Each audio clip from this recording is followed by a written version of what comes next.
सर्वेभ्य नमो नमः। आज की इस ऑनलाइन कक्षा में आप सभी का हार्दिक स्वागत है। आज की कक्षा में हम संधि प्रकरण को आगे बढ़ाते हैं और व्यंजन संधि, अपने व्यंजन संधि चल रही थी। पूर्व में हमने व्यंजन संधि के दो भाग, ष्टुत्व व्यंजन संधि और ष्टुत्व व्यंजन संधि पूरे पढ़े हैं। आज हम इसका तीसरा भाग जसत्व व्यंजन संधि, जसत्व व्यंजन संधि, इसको पढ़ेंगे।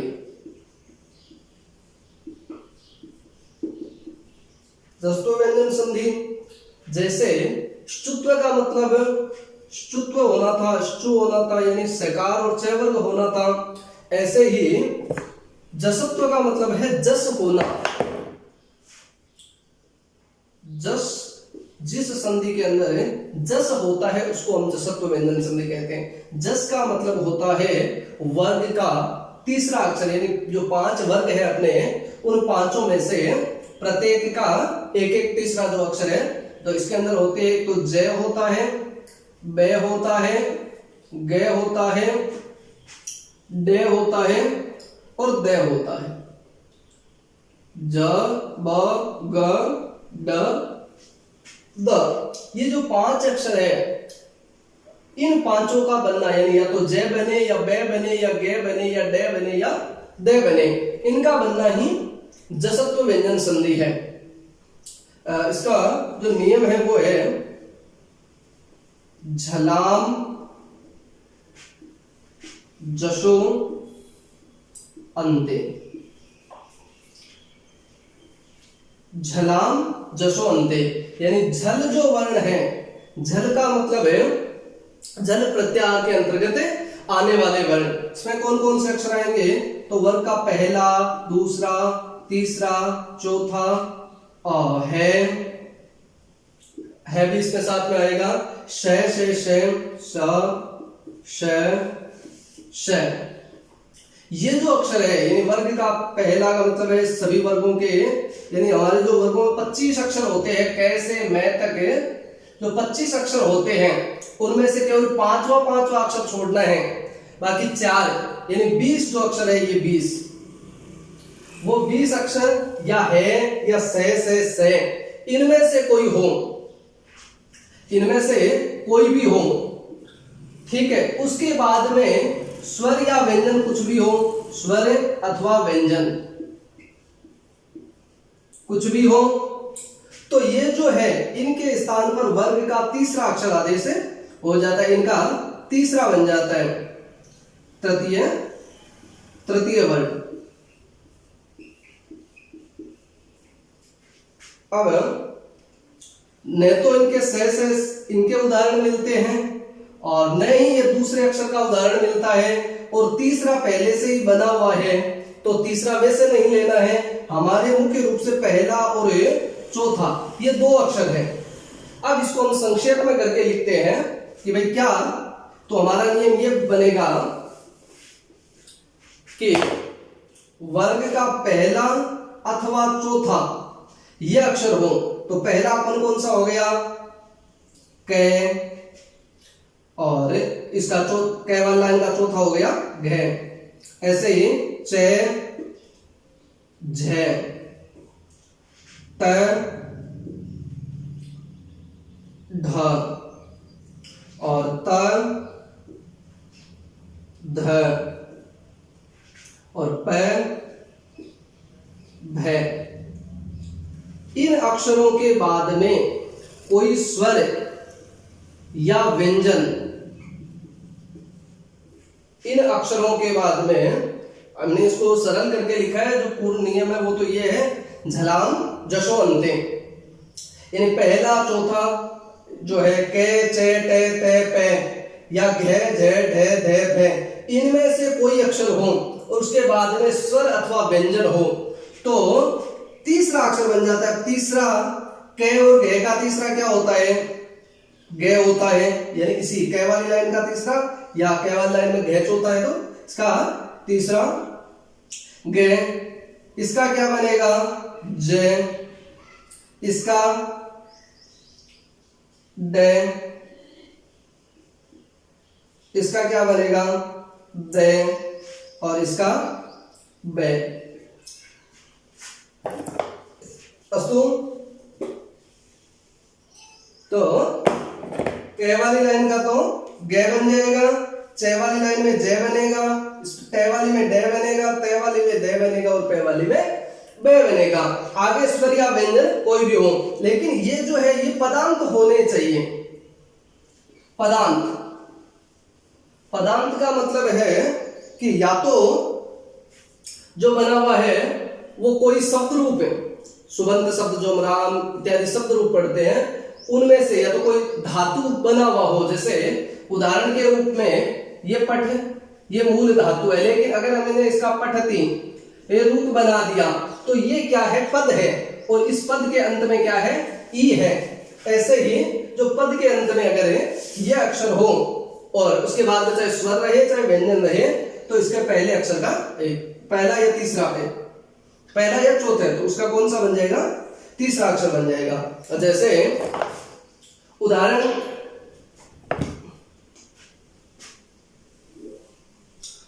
देखते हैं, जैसे दिक धन अंबर, इधर क्या है कै है, कै के बाद में क्या है ए है, तो कै का क्या बना देंगे, कै या घे में से रहेंगे तो कै वाली लाइन का क्या बनता है गे बनता है, तो क्या बन जाएगा दिग धन अंबर, दिग धन अंबर है। अब क्या करना है, ये गे आधा है तो इसके अंदर स्वर मिला देंगे तो पूरा क्या बन जाएगा दिगंबर, क्या बन जाएगा दिगंबर है। अस्तु,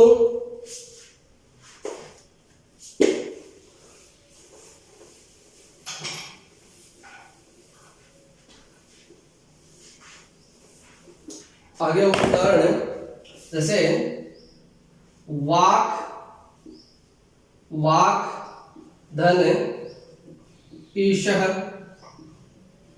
वाक धन ईशः, इधर क्या है कै है, कै के बाद में स्वर है तो इस कै का क्या बना देंगे गे बना देंगे, क्या बन जाएगा वागीशः, क्या बन जाएगा वागीशः। ऐसे ही प्राक, प्राक यानी पहले पूर्व, प्राक धन एव, प्राक धन एव, इधर क्या है कै है और कै के बाद स्वर है तो कै का क्या बना देंगे गे बना देंगे, तो क्या बन जाएगा प्रागेव, ये ए इसके अंदर है मिला देंगे। अस्तु, ऐसे ही दिक धन गज है, दिक धन गज है, ये कै है और कै के बाद में स्वर व्यंजन चाहे कुछ भी हो तो कै का क्या बना देंगे गे, क्या बन जाएगा दिग्गज। अस्तु, इसी प्रकार से जैसे जगत धन ईशः, ये तय है, तो तय है तो तय का तीसरा अक्षर क्या होता है तय है दे, तो क्या बन जाएगा तय का दे बना देंगे, जे गे दे और ई मिला देंगे जगदीशः। ऐसे ही षट, षट धन आननः, षट धन आननः, षट का मतलब छह, आनन यानी मुख, छह मुख वाले यानी कार्तिकेय जी। तो टे जो है, टे के बाद स्वर है तो टे का तीसरा अक्षर क्या होगा डे, तो क्या बन जाएगा डे, और इस डे के अंदर आता है तो आ मिला देंगे सडा नन, क्या बन जाएगा सडा नन है। इसी प्रकार से सुबंत आदि अनेक शब्द हम बना सकते हैं, यानी वर्ग का जो तीसरा अक्षर बनता है उसी को हमें जसत्व संधि कहते हैं। अस्तु, इसके अंदर वैसे तो दो नियम है, लेकिन सामान्य रूप से जो अपने पाठ्यक्रम में जैसे उदाहरण आते हैं जिस नियम से आते हैं वो हमने पढ़ा है। अस्तु, आगे तो इसको एक बार थोड़ा सा सही से लिख लेते हैं कि लिखना कैसे है। तो हम ऐसे लिख सकते हैं, वर्ग के, पूरी बात लिख लेते हैं,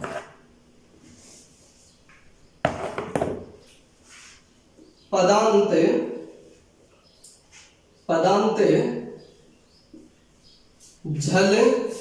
झल वर्णों के बाद,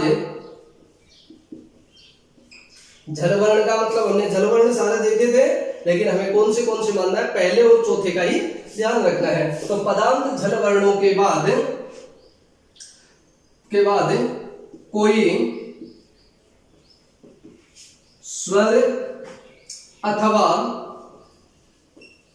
कोई स्वर अथवा व्यंजन रहे तो झल वर्णों के स्थान पर जस कौन कौन से होते हैं आपको पता है। जस वर्ण कोष्टक में लिख देते हैं, वर्ग का तृतीय अक्षर, वर्ग का तृतीय अक्षर जस वर्ण बन जाता है या बन जाते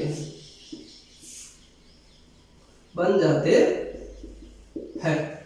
अस्तु, आगे हम एक बहुत सामान्य सी संधि और पढ़ेंगे, अनुस्वार संधि। अनुस्वार संधि व्यंजन संधि में इसको बहुत सरल सी है। अनुस्वार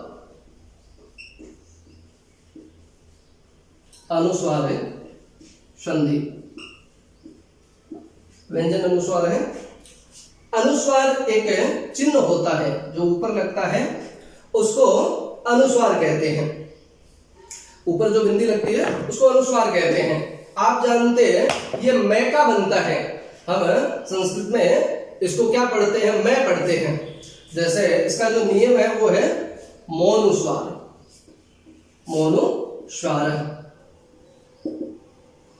यानी मैं का क्या बनता है, अनुस्वार है बनता है। तो हम ऐसे लिख सकते हैं कि पदांत, पूरे नहीं होता है वैसे, पदांत मैं के बाद यदि कोई व्यंजन वर्ण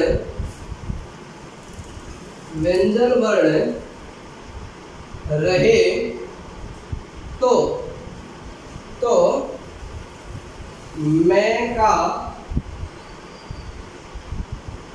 अनुस्वार मतलब ये जो ऊपर बिंदी रहती है, अनुस्वार बन जाता है। यानी इस तरफ तो मैं रहना चाहिए और मैं के बाद में व्यंजन वर्ण, कोई भी स्वर नहीं रहना चाहिए, व्यंजन अक्षर रहना चाहिए। जब व्यंजन अक्षर रहेगा तो इस मैं का क्या बनाना है, अनुस्वार। ठीक है, जैसे हम कुछ उदाहरण देखते हैं। जैसे हरिम धन वंदे, हरि यहाँ पर कर्म कार्य का तो द्वितीय विभक्ति में हरिम लगा हुआ है, वंदे, मैं हरि की वंदना करता हूँ, हरि को प्रणाम करता हूँ, वंदन करता हूँ। तो हरिम धन वंदे, ये जो मैं है, मैं के बाद में व्यंजन वर्ण है, तो क्या बना देंगे इसे, मैं का अनुस्वार बना देंगे। तो क्या बन जाएगा, हरिम वंदे, क्या बन जाएगा, हरिम वंदे। जैसे त्वम धन पठसी, त्वम धन पठसी, तुम पढ़ते हो, त्वम पठसी, ये मैं है और मैं के बाद में कोई व्यंजन वर्ण है तो इस मैं का क्या बना देंगे, अनुस्वार बना देंगे। तो त्वम पठसि, ऐसे किसी भी व्यंजन, हाँ आगे बाद में व्यंजन होना चाहिए, कोई स्वर रहे तो नहीं होगा। जैसे उदाहरण के लिए